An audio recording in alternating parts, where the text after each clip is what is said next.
गुरु प्यारी साध संगत जी, आप सभी को प्यार भरी राधा स्वामी जी। आज जो हम आपको साखी सुनाने जा रहे हैं वो एक सच्चे विश्वास के ऊपर है कि हमारे विश्वास की पालना हमारे संत सतगुरु कैसे करते हैं। हम कई दफा कई ऐसी बातें बोल देते हैं, हालांकि वो सही है, और फिर हमारी बात को पानी वो हमारे संत सतगुरु देते हैं। उसको हकीकत में बदलना पड़ता है। उसको वही चीज जो हम कह देते हैं वो बाबा जी को करना पड़ता है, ताकि ये जिस जीव को इधर ला रहा है उसका विश्वास ना टूट जाए, या वो ये ना सोचे कि भाई आप तो झूठ बोलते हो, ऐसा कुछ भी नहीं है वहां। तो एक बार कोई सत्संगी लड़का था और वो ब्यास में सेवा के लिए जा रहा था, तो उसने अपने दोस्त को भी बोला कि दोस्त तो भी चल, ये दुनिया के काम काज तो कभी खत्म नहीं होंगे, एक न एक दिन हम छोड़कर चले जाएंगे, ये काम फिर भी खत्म नहीं होने वाले हैं सारी जिंदगी भर। तो जब उस सत्संगी लड़के ने अपने दोस्त से कहा कि भाई बाबा जी आपकी भी लाज जरूर रखेंगी, आपकी भी संभाल जरूर करेंगी, अंत के समय में भी और आगे पीछे भी आपके सारे काम काज में वो आपकी मदद करेंगे।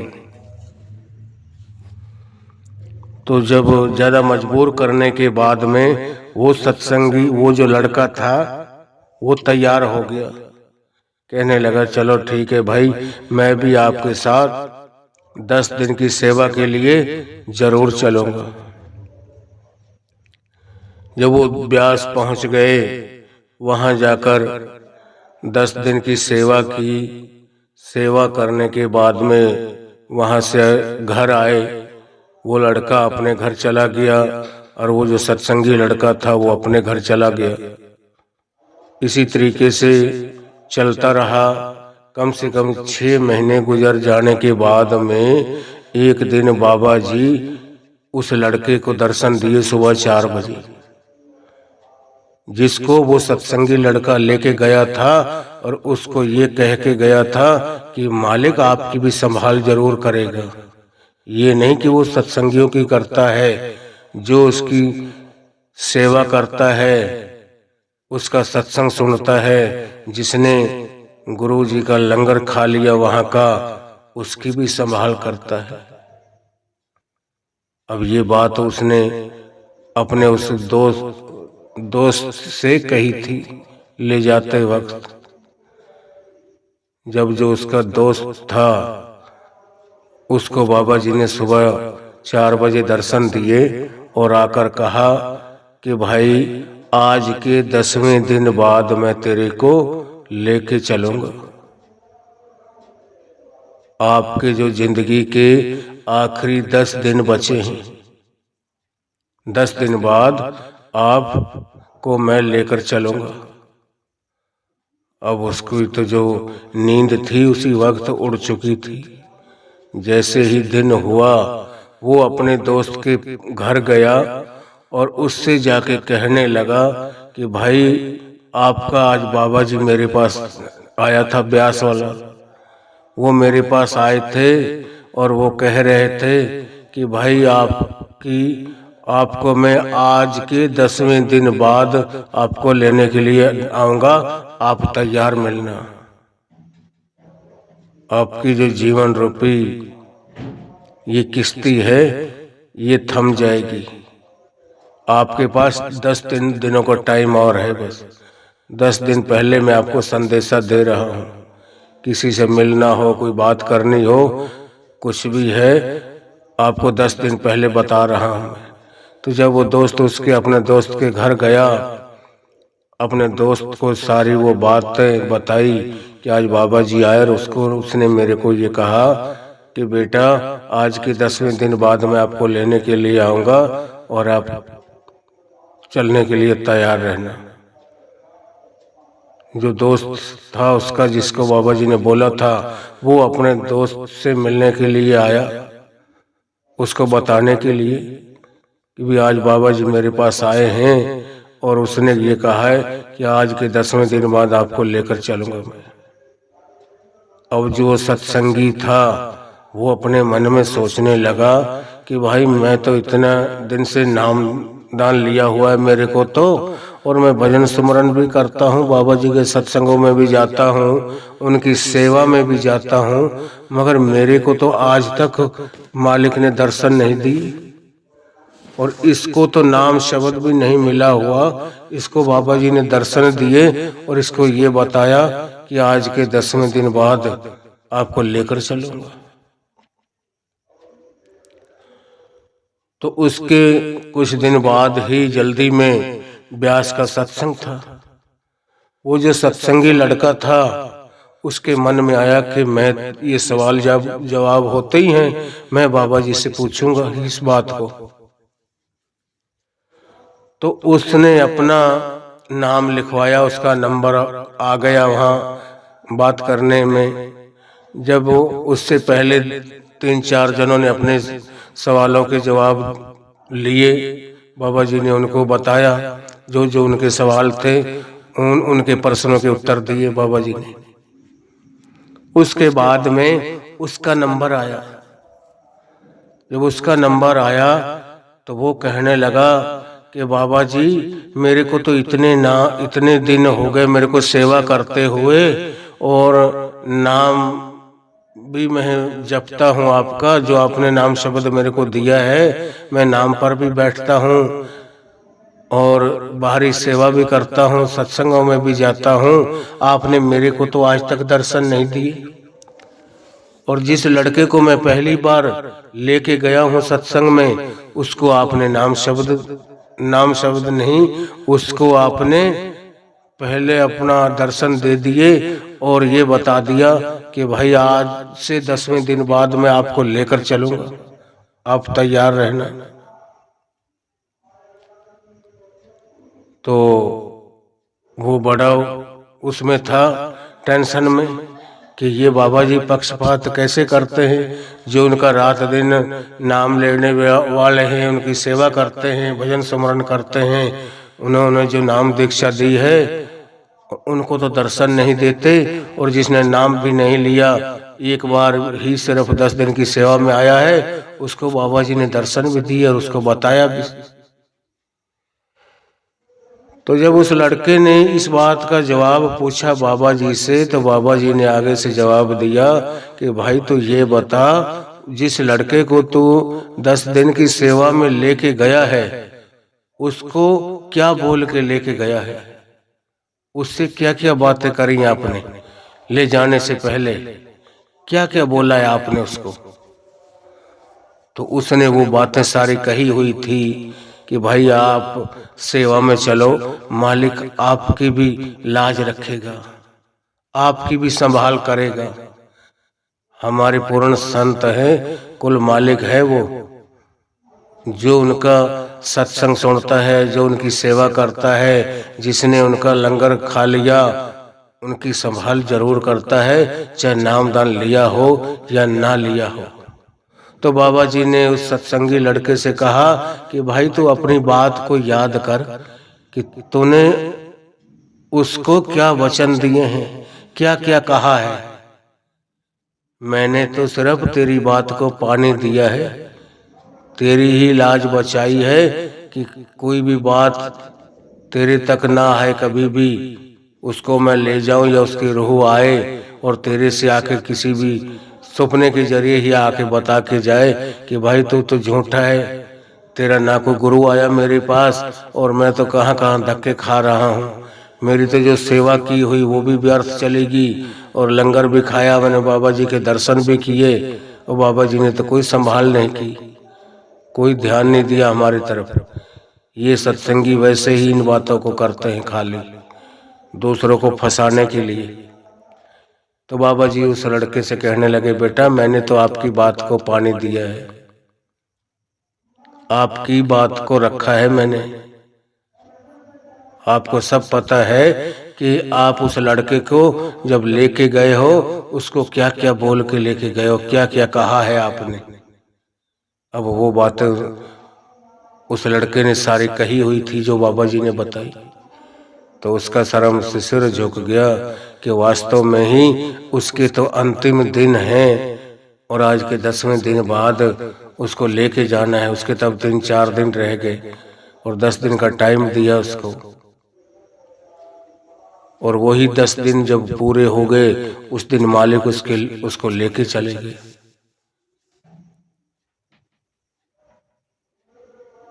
तो मालिक अपने प्यारों की, अपने सत्संगी जीवों की कई दफा हम बात ऐसे सी कर जाते हैं, चाहे हमने खुद वहां तक नहीं पहुंचे, नहीं कमाई की इतनी, और हम बातों से तो इतना कुछ कह देते हैं कि जिसकी कोई लिमिट नहीं।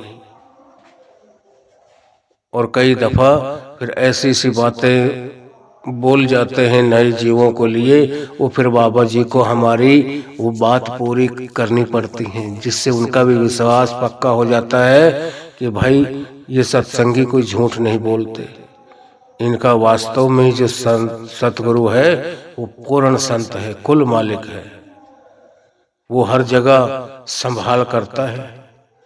जो एक दफा उसकी शरण में चला गया, उसकी सेवा कर ली, वहां का अन्न जल खा लिया, इसने दर्शन कर लिए, उसको मालिक छोड़ते नहीं है, उसको लेके जाते हैं आप। और मालिक सबकी संभाल करते हैं। हमारी सेवा कभी व्यर्थ नहीं जाती, सेवा का फल हमें मालिक जरूर बख्शते हैं। जब भूकंप आया था और महाराष्ट्र के अंदर जितने भी बहुत मौतें हुई थी और कितनी बिल्डिंगें थी, जितना सब कुछ नहस तहस हो गया था, तो बाबा जी ने अपनी संगत भेजी, जितने एरियाज थे सब जगहों से मैसेज फोन गए कि अपने अपने सेंटरों से, अपने अपने एरिया से इतने सेवादार भेजो। वहाँ के बच्चों के स्कूल बने, कॉलेज बने और अस्पताल वगैरह बने, जितनी भी फैसिलिटी थी वो चीज़ें बनाई। जिन गरीबों के घर नहीं थे वो घर गिर पड़े, उनके पास इतनी समर्था नहीं थी कि वो दोबारा बना पाए। तो ऐसे जीवों को देखकर बाबा जी ने उनके घर मकान भी एक एक बनवा कर दिया उनको रहने के लिए। तो एक जत्था हमारे इधर राजस्थान की तरफ से गया 10 दिन की सेवा में। जब 10 दिन की सेवा में गया तो जिस दिन उनके 10 दिन चल रहे थे लास्ट के, उस दिन ऊपर से बाबा जी का हुक्म आ गया कि भाई आपकी 1 दिन की सेवा और बढ़ा दी गई है, 1 दिन सेवा आपको और करनी पड़ेगी, आज भी और कल भी सारा दिन। कल शाम वाली ट्रेन से आप निकल जाना, कल शाम को आपको छुट्टी दे दी जाएगी, आप अपने अपने घर परिवार अपने घर को जा सकते हो। मगर उन सेवादारों के अंदर एक सेवादार ऐसा था जो नहीं रुकने वाला था। उसने मना कर दिया। वहाँ का जो इंचार्ज था, जत्थेदार था, उसको बोल दिया कि भाई मैं नहीं रुकूंगा, आप वहाँ तो हमें बोल के लाते हो कि हम आपको सिर्फ 10 दिन के लिए लेके जा रहे हैं, 10 दिन के लिए जत्था जा रहे हैं, और अब 10 दिन हो गए पूरे, आज मेरे पास एक दिन का और टाइम नहीं है, मैं तो आज ही जाऊंगा। सब ने मना किया कि भाई 1 दिन में तो और क्या होता है, जब हमने 10 दिन कर ली तो एक दिन में हमारा क्या घट बढ़ जाएगा, कुछ नहीं बिगड़ने वाला, मालिक के भरोसा कर, मालिक कुछ नहीं खराब होने देगा और तेरा कोई ना कोई फायदा ही कर रहा होगा। हमारा सबका वो कोई ना कोई फायदा ही करता है। इस सेवा, एक दिन की सेवा बढ़ाने में उसकी पता नहीं क्या मौज है, क्या कुछ हमारा फायदा करना चाहते हैं वो। तो जब वो सबके मना करने के बावजूद भी उसने कहा भाई कुछ भी हो मैं तो अपने घर जरूर जाऊंगा, मैं नहीं रुकूंगा, जिसने करनी है सेवा वो बड़ी खुशी से करे, मैं तो अपने घर जा रहा हूं। जब वो चल दिया वहां से आया, शाम को अपने घर पहुंचा। जैसे ही घर पहुंचा वहां उनके घर परिवार में से और पड़ोस वालों में झगड़ा हो गया।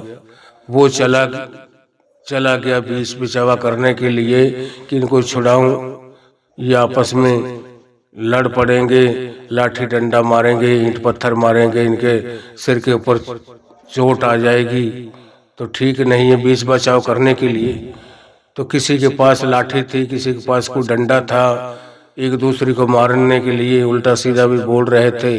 वो बीच में चला गया और जाके कहने लगा भाई मत मारो।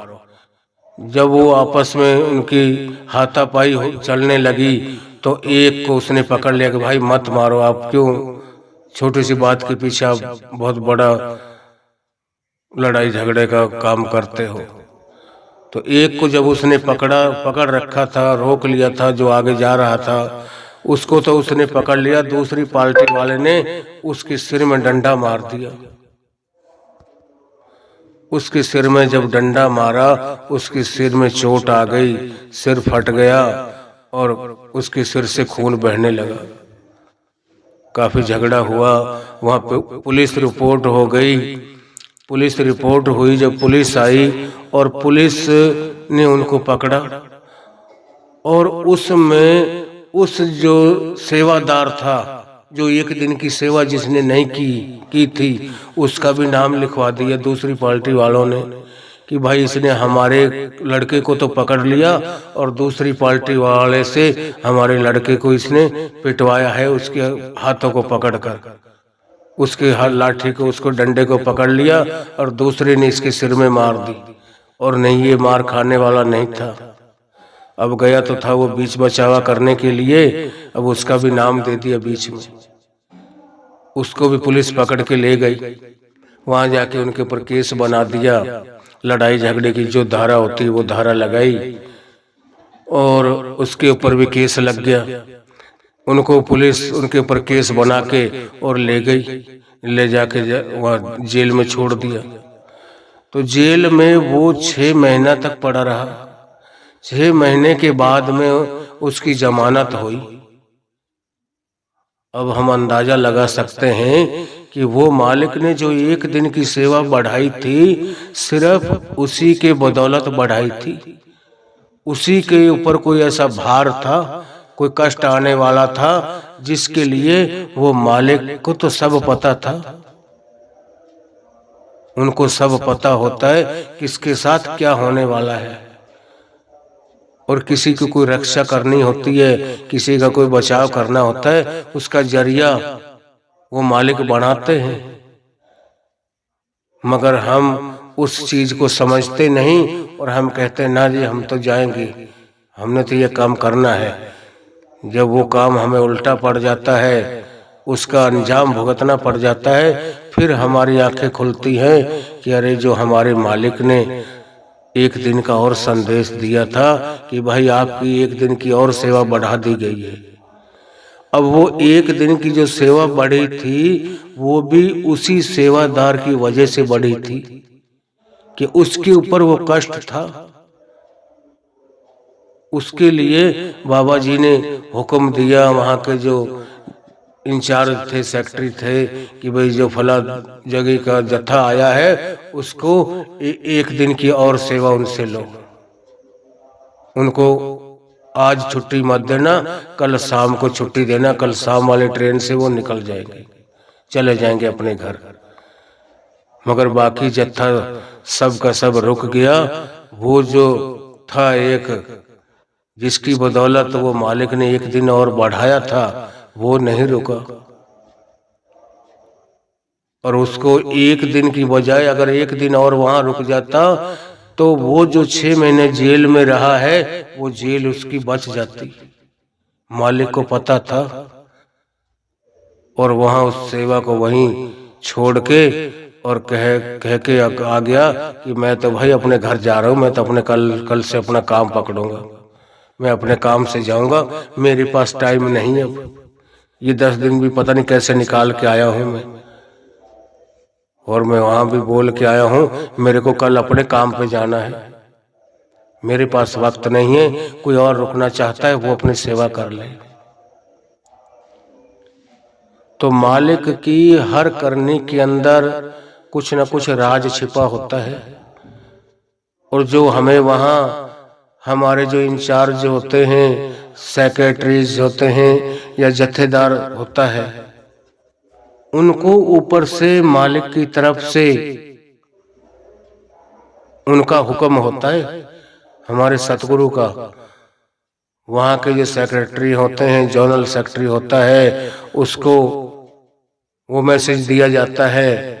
वो मैसेज फिर धीरे धीरे एरिया वाइज के एरिया सेक्रेटरी होते हैं जो उनके पास जाता है। वो एरिया सेक्रेटरी अपने एरिया के जितने सेंटर होते हैं वो मैसेज सबके पास भेजते हैं, सबको उसकी खबर देते हैं कि भैया बाबा जी की तरफ से ये खबर आई है, ये समाचार है। वो सारे अपने सेक्रेटरी जत्थेदारों को, वो सेक्रेटरी और जत्थेदार जो होते हैं वो अपना सबके ग्रुप बने हुए होते हैं, फोन नंबर लिए होते हैं, वो अपने सारे सेवादारों के फोनों में व्हाट्सएप कर देते हैं कि कल से या आज से ऊपर से बाबा जी का हुक्म है, ये कानून लागू हो चुके हैं बैजधारी सेवादारों के ऊपर। मगर वो हुक्म किसका होता है? हमारे मालिक का, हमारे सतगुरु का। मगर हम कई दफा क्या कहते हैं कि भाई ये बाबा जी का कोई हुक्म नहीं, ये बाबा जी का तो जो सेक्रेटरी हैं, इंचार्ज यहाँ के या जत्थेदार हैं, ये अपने मन से हमें परेशान करते हैं और बाबा जी का नाम लेते हैं। उनका कोई हुक्म नहीं होता, उनके कोई घर का काम नहीं होता कि हमें वहाँ का नाम सत्संग सेंटर के नाम से हमें बुलाते हों और वहाँ से अपना उनका घर का कोई काम काज करवाते हों, अपने घर पे अपने खेतों में ले जाके अपना काम करवाते हों। वो काम तो उस मालिक का होता है और ये हुक्म भी उस मालिक का ही होता है। तो मालिक हमारे सब कुछ करने को वो खुद देखते हैं। आज हम सोचते हैं कि बाबा जी ब्यास में बैठे हैं या बाहर कहीं टूर पे गए हुए सत्संग करने के लिए, उसको क्या पता, उसको क्या मालूम। तो कई दफा बाबा जी ने सत्संगों में फरमाया है कि भाई अगर तुम्हारा सतगुरु तुम्हारे कर्मों को एक एक को खोल कर नहीं बताता तो क्या तुम सोचते हो कि उसको पता नहीं कि वो मालिक, वो तुम्हारे संत सतगुरु जो है वो तो रग रग की वाकिफकार है, रग रग की वाकिफकार है वो, कि ये जो हम मेरे शिष्य हैं कितने औंधे पानी में हैं, सब कुछ जानते हुए भी कुछ बोलते नहीं हैं। उनको सारी कमियों का पता होता है, हर रूह की कमियों का पता होता है कि किसके अंदर क्या है, इसको करना क्या चाहिए था, कर क्या रहा है।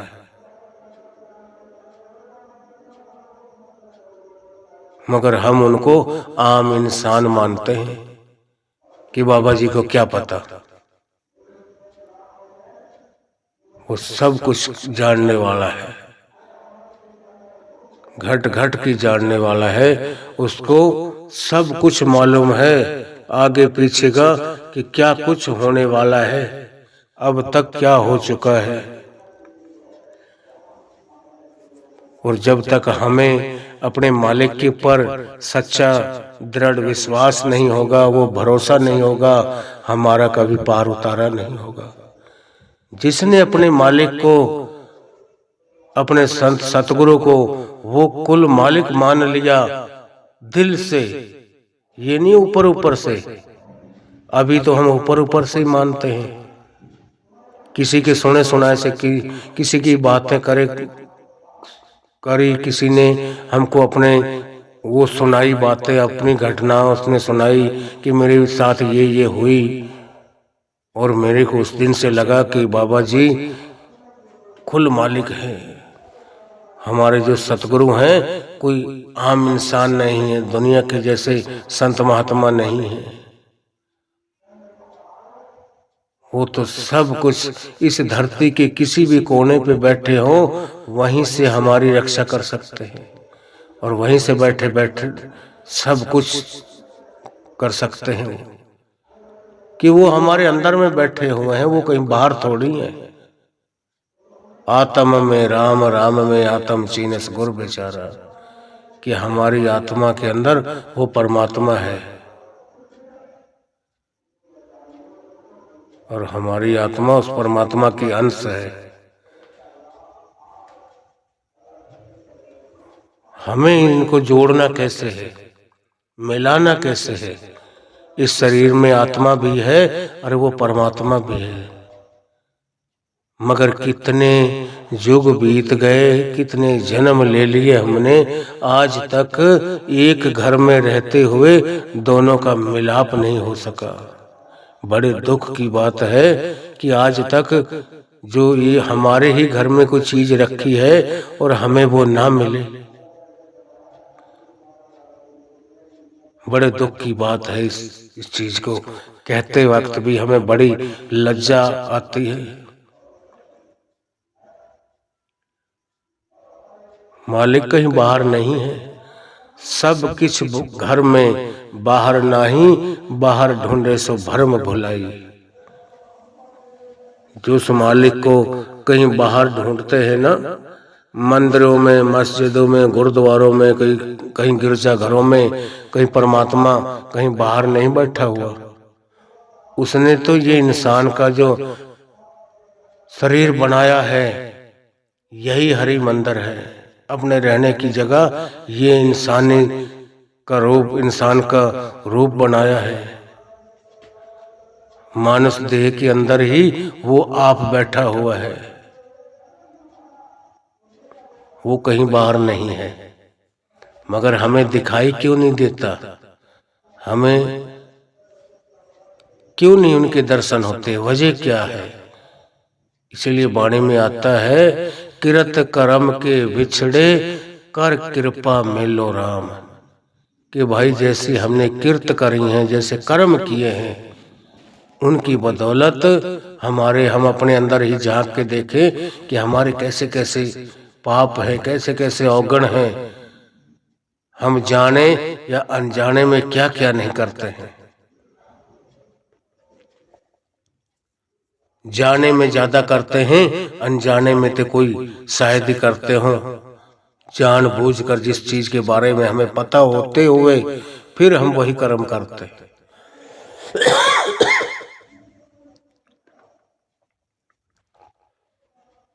जिसकी सजा हमें दुगनी मिलती है।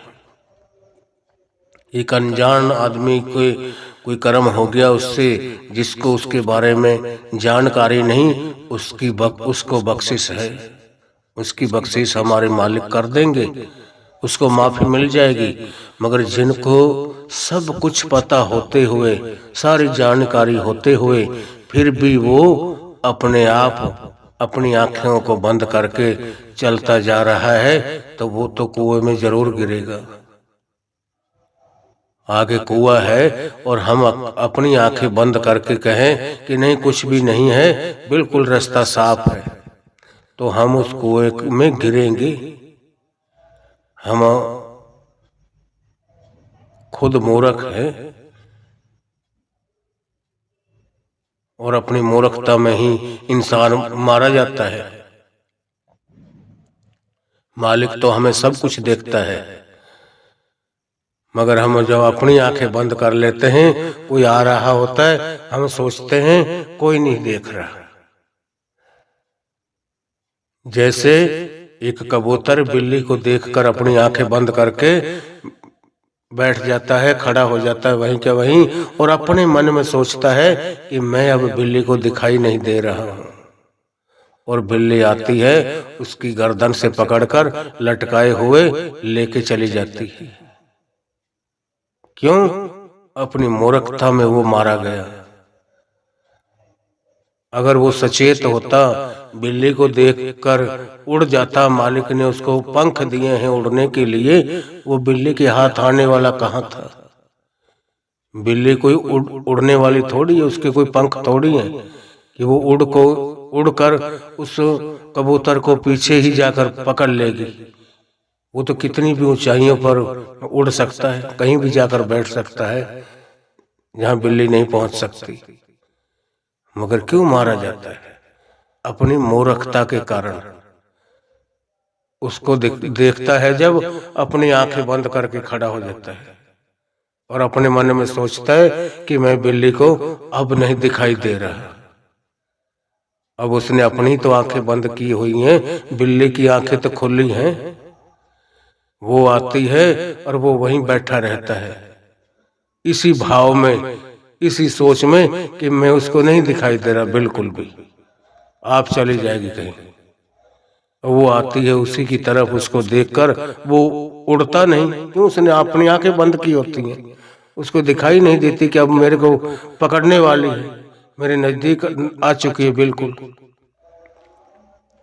और जो जब उसको गर्दन से पकड़ती है एकदम और उसको लटका कर ले जाती है, अब उस वक्त कौन बचाए उसको? हमारा भी यही हाल होगा जब हम जानते बूझते कर्म करेंगे। बख्शिश होती है अगर जिंदगी में हमसे एक या बार या दो बार, पहली बार तो एक ही बार गलती करके और हमने उस मालिक के आगे माफी मांगी है कि मालिक अब की बार बख्श लेना, मेरे से चाहे जाने में चाहे अनजाने में ये गलती होगी, आइंदा करूं तो आप कभी माफ मत करना। और हमारा क्या हाल है? हम गलती करते हैं रोजाना, डेली का काम है हमारा, और फिर कहते बाबा जी बख्श लेना, बाबा जी बख्श लेना। बाबा जी कहता है इस भूल में मत रहो, किए हुए कर्मों की आपको सजा है या उसका फल जरूर भोगना पड़ेगा। आज मैं यहाँ बैठकर आपसे कह दूं कि भाई बेचिंता रहो, आपको कोई दिक्कत नहीं, मैं अपने आप संभाल लूंगा, भाई कोई जिम्मेवारी नहीं है। जब तक आप जिंदे जी अंदर से रिश्ता नहीं जोड़ोगे, जिंदे जी पढ़ाई नहीं करोगे, तो मरने के बाद आपको किसी ने कोई MA BA की डिग्री नहीं दे देनी। जीते जी करना है सब कुछ। जिसने जीते जी अंदर से अपने मालिक से रिश्ता जोड़ लिया, उसका रिश्ता पक्का है, उसका कभी वो रिश्ता टूट नहीं सकता। जिसके बारे में गुरु ग्रंथ साहिब में लिखा हुआ है, फिर सच्चे थे सदा सुहाग, कि सच्चा सुहाग जिसने अपनी लिव को उस परमात्मा के साथ, मालिक के साथ जोड़ लिया, मालिक कभी जन्म मरण के दुखों में नहीं आता, वो इनसे मुक्त होता है। वो सदा के लिए सुहाग है, सुहागिन है। वो रूह सदा के लिए सुहागिन हो जाती है, वो फिर कभी जन्म मरण के दुखों में नहीं आती। इस 84 लाख ये जोन से मुक्त हो जाती है वो। और जब हम जीते जी अंदर से रिश्ता नहीं जोड़ते, तब तक ही हमें दुख परेशानियां होती हैं।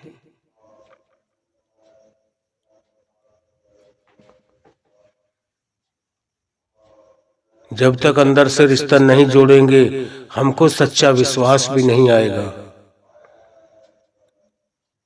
जब बाबा जी को गुरु गद्दी मिली सन 1990 में, तो बाबा जी 3 साल तक कुछ नहीं बोले।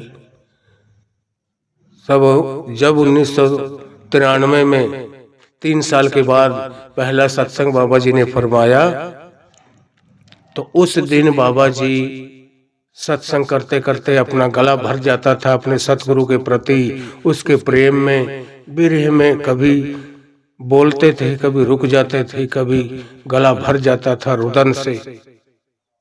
मगर अंदर से जुड़े हुए थे, अंदर से एक मिक हो गए थे उस मालिक से। मगर उस वक्त जो रूहें बैठी हुई थी सत्संग सुनने के लिए हजूर के वक्त की, जिन्होंने हजूर के दर्शन किए थे, उनके साथ सेवा की थी, हजूर बैठे रहा करते थे, उनके इतने सत्संग किए। और ऐसे बाबा जी एक एक लफ्ज को ऐसे बोलते थे बेधड़क बेझिझक, कोई अटकाव नहीं, कोई रुकना नहीं। अब वो चीजें सोच सोच कर कई रूहें जो हजूर से नामदान मिला हुआ था वो अपने संत सतगुरु को याद कर करके उस दिन रो रही थी। बड़ी उनको उस वक्त याद आ रही थी।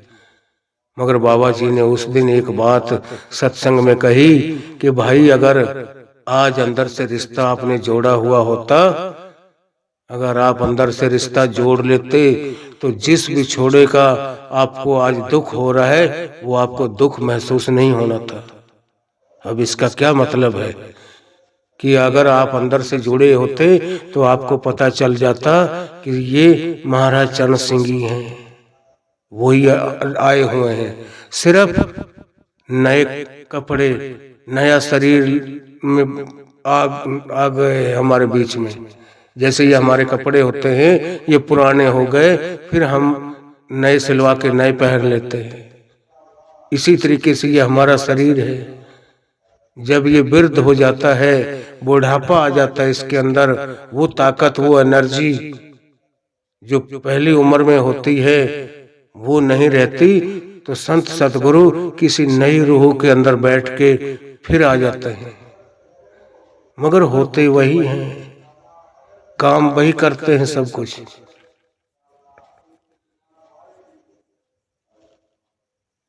मगर जब तक हम अंदर से रिश्ता नहीं जोड़ते, हमें ये लगता है कि बस हमारे गुरु तो गए, बस उसके जैसा तो अब कुछ होना ही नहीं कभी।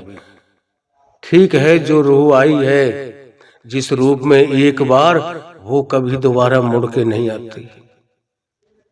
वही रूप लेके वो अपना रूप किसी अपने प्यारे को बख्श सकता है। ऐसा का ऐसा ही, ऐसी उसकी बोली, ऐसा ही मिठास भरे उनके शब्द, ऐसी उनकी मेहर भरी नजर, वो दृष्टि,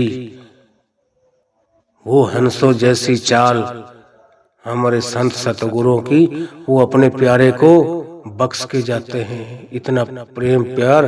और ये कहते हैं कि भाई जिसको भी नई गुरगद्दी दे के जाते हैं नए गुरु जी को, उसको बोलते हैं कि भाई ये मेरी जितनी मेरी संगत है, मेरे गुलाब के फूल है, और इनकी देख रेख करना, इनकी संभाल करना अब आपकी जिम्मेवारी है। अब तक मैंने इनको इतना संभाल के रखा है, इनकी इतनी इनकी देख रेख की है जिसकी कोई हिसाब नहीं। कितना वो हमें अपना प्यार देते हैं। एक माँ अपने बच्चे से कितना प्यार करती है वो कभी हिसाब लगा के बता नहीं सकती। और उस माँ से 70 गुना ज्यादा वो परमात्मा प्यार करता है हर रूह से। अब हम हिसाब लगाए कि एक माँ को अपने बच्चे से कितना प्यार होता है, कितना प्रेम होता है। एक माँ से 70 गुना ज्यादा वो मालिक हमसे प्रेम प्यार करता है। और हम अपने कर्मों के मुताबिक कोई ना कोई हमें सजा मिलती है, दुख मिलता है, तो ये नहीं कि उस मालिक को कोई दुख नहीं होता, उसको भी दुख होता है। क्यों? हम उसकी औलाद हैं। मगर एक औलाद अपने माँ बाप के कहने में ना हो, वो उसके हुक्म में ना रहे, और उसके समझाने के बावजूद भी कोई गलत कदम उठाती है, तो फिर उसकी सजा उस खुद को भोगनी पड़ती है। मगर उसकी जो सजा वो भोगता है कर्म करने वाला, मगर जो उनके माँ बाप उसके होते हैं उसको इतना दुख होता है, हद से जाता है, वो बयान नहीं कर सकता। और ये कहता है, हे मेरे मालिक, ये दुख जो इतनी परेशानी मेरे छोटे से बच्चे को आई है, ये दुख तो मेरे को दे देता, ये तो बहुत छोटा बच्चा है, कैसे बर्दाश्त कर पाएगा। तो बाबा जी अंदर से बहुत तड़प होती है।